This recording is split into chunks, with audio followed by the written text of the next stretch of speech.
Good evening, everybody, and welcome to this evening's update on Hurricane Franklin. So, as of 5 p.m. Atlantic Standard Time, Sunday, August the 27th, Hurricane Franklin has maximum sustained winds of 100 miles per hour, a Category 2 hurricane, a minimum central pressure of 970 millibars, and is moving north-northwest at 8 miles per hour. We have Idalia now, as of 7 p.m. Central American Time, August 27th. Maximum sustained winds of 45 miles per hour, minimum central pressure of 995 millibars, and east-northeasterly movement at 3 miles per hour, and a new wave coming off of Africa with a 30% chance of tropical cyclone formation over the next 7 days. But this video is going to be exclusively focusing on Franklin, and I'm going to be doing an update on Idalia tomorrow morning. So looking at the latest Zoom Earth satellite imagery and calling for Hurricane Franklin is looking like an impressive hurricane on satellite, well-defined eye and core of convection around the center, and then 100 mile per hour maximum sustained winds Category 2 hurricane as of 8 p.m. Central Time, August 27th. Going into August 28th, 1 a.m. Central Time, we're looking at a 110 mile per hour Category 2 hurricane moving to the northwest, and by Monday 1 p.m. Central Time, a 120 mile per hour Category 3 major hurricane curving to the north, and then going into Tuesday 1 a.m. Central Time.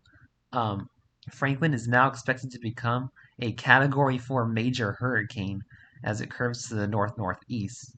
Going into Tuesday 1 p.m., remaining a 130 mile per hour Category 4 hurricane curving to the northeast. By Wednesday morning, a 120 mile per hour Category 3 major hurricane moving to the northeast, and then it should pass a few hundred miles to the north of Bermuda.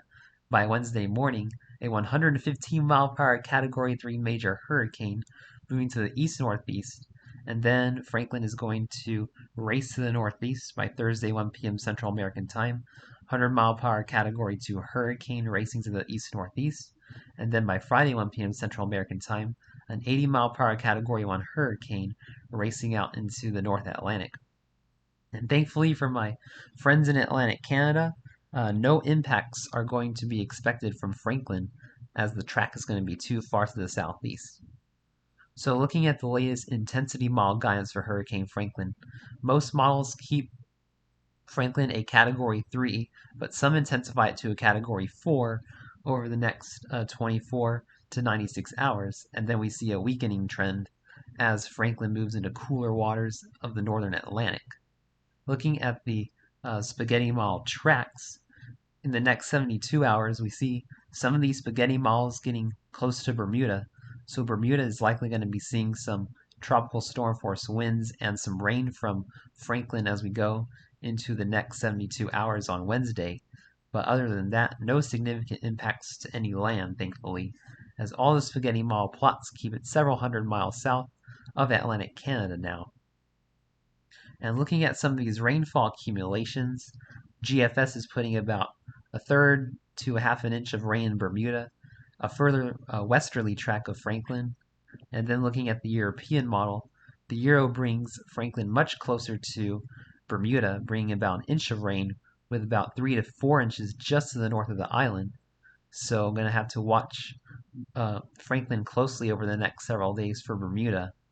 And then the Canadian model also brings Franklin very close to Bermuda, bringing about an inch of rain, but very heavy rain totals of 3 to 7 inches just to the north of Bermuda. So thanks for watching this evening's update on Franklin. I'll continue to update you guys on Franklin tomorrow evening, but tomorrow morning I'm going to be doing a special report on Tropical Storm Idalia, as we got some new troubling trends that I need to talk about with Idalia. Thanks for watching. Please stay safe and have a wonderful evening, my friends.